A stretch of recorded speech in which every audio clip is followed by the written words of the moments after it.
ஏங்க மற்ற ஆச்சாரியர்கள்லாம் கொடுக்க மாட்டாரு, இவர் தான் கொடுத்தாருன்னா எல்லாரும் சொல்லியிருக்காங்க. ஆனால் இறுதியாக தன்னை கடவுள்னு சொல்லி பல பேர் அவங்கள கடவுளாக்கிட்டாங்க.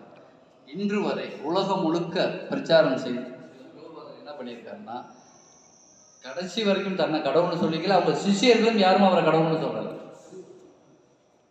அவங்க சிஷியர்களும் அவரை கடவுள்னு சொல்லலை.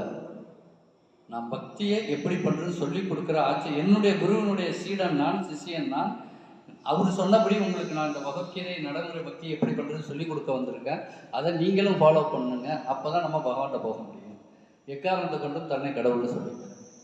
அப்போ நாங்கள் இந்த பரிகாரம் கோயிலெல்லாம் போயிட்டு இருக்கோமே, நிறையா பண்ணிக்கிட்டு இருக்கோமே, இதெல்லாம் எதுக்குங்க இத்தனை தேவர்கள், இதெல்லாம் இப்போ தவறாக தோணுமோ கேள்வி வரும் இல்லையா? ஆட்டோமேட்டிக்காக இப்போ பரிகாரம் பண்ணுறதுலாம் தவறு. பரிகாரம் இப்போ உடம்பு சரியில்லைன்னா மருந்து சாப்பிட்றது தவறு இல்லை. உடம்பு சரியில்லைன்னா மருந்து சாப்பிட்றது தவறு இல்லை. அதை எப்படி சாப்பிடணுங்கிற முறை ஒன்று. நான் நேராக தலைவலிக்கிறது போய் ஃபார்மசியில் போய் மருந்து வாங்கி சாப்பிட்டுக்கிட்டே இருந்தேன்னா வருஷக்கணக்காக சாப்பிட்டுக்கிட்டே இருப்போம். திரும்ப திரும்ப தலைவலி வந்துகிட்டு இருக்கும். இந்த தலைவலிக்கான மூல காரணம் என்னன்னு ஒரு சரியான டாக்டரை பார்த்து ட்ரீட்மெண்ட் எடுத்தோம்னா அதை நிரந்தரமாக குணமாகிறதுக்கு என்ன வழின்னு சொல்லி கொடுப்பான் இல்லையா? அதுக்குத்தான் ஆத்மீக குரு நமக்கு வழிகாட்டுறது. நம்ம பரிகாரங்கிற பேரில் என்ன பண்ணுறோம்னா, பரிகாரம் எதனால் நம்ம பண்ணுறோம்?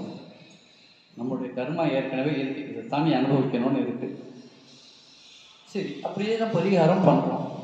இன்றைக்கி போய் ஒரு கோயிலில் பரிகாரம் பண்ணிட்டு வர்றோம். என்ன அங்கே பிரச்சனை, எனக்கு கொஞ்சம் பிரச்சனையாக இருக்குது, ஒரு கோயிலுக்கு எனக்கு பரிகாரம் பண்ணால் சரியாகுன்னு சொல்லியிருக்காங்க. சரி, போய் பரிகாரம் பண்ணிட்டு வரோம். கொஞ்ச நாள் கழிச்சு ஒரு 6 மாதம் அது பண்ணிட்டு வந்தோம்னா ஒரு 3-4 மாதத்துக்கு நல்லா இருந்த மாதிரி இருக்கும். இன்னொரு பிரச்சனை வரும். அப்போ என்ன பண்ணுவோம், இன்னொரு கோயிலுக்கு திரும்ப பரிகாரம் இருக்கும். இப்படி நம்ம என்னன்னா கடைசி வரைக்கும் நம்ம பரிகாரம் பண்ணிட்டு இறுதி வரைக்கும் போயிட்டு நம்ம உடலை விட்டுடுறோம். அப்போ என்ன ஆகுதுன்னா, பரிகாரம் நம்ம செய்த கர்மாவை நம்ம அனுபவிக்கிறோம். இது எப்படின்னா ஷார்ட்கட்டாக நமக்கு புரியுது. இன்னும் தெரியாதுன்னா, நான் ஒரு லட்சக்கணக்கில் கடன் வாங்கிட்டேன். கடன் வாங்கிட்டு கொஞ்சம் நாளைக்கு அந்த கடன் வாங்கி என்னுடைய தேவைகள்லாம் பூர்த்தி பண்ணிக்கிட்டு ஜாலியாக லைஃப்பை என்ஜாய் பண்ணிக்கிட்டு இருக்கேன்.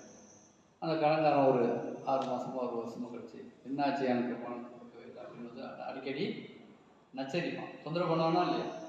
கடனை கூட நச்சரிப்பான். அப்போ நச்சரிக்கும் போது என்ன பண்ணுவான், இவன் தொல்லை தாங்கலை அப்படின்ட்டு கடன் தொந்தரவு பண்ணிட்டாரு அப்படின்னு வாங்கி அதை 10 லட்ச ரூபா அடிச்சிடும். இப்போ ஹாப்பியாக, எனக்கு இப்போ பிரச்சனை இல்லை, நான் ஹாப்பியாக இருக்கேன். அந்த புதுசாக கடன் வாங்கினவன் இப்போ உடனே எதுவும் கேட்க மாட்டான் இல்லையா? அவன் கொஞ்ச நாள் கழிச்சு திரும்ப அவன் வந்து தொந்தரவு பண்ணும்போது வேற ஒருத்தன்ட்ட வாங்கி அவனோட வாயை அடைப்பான்.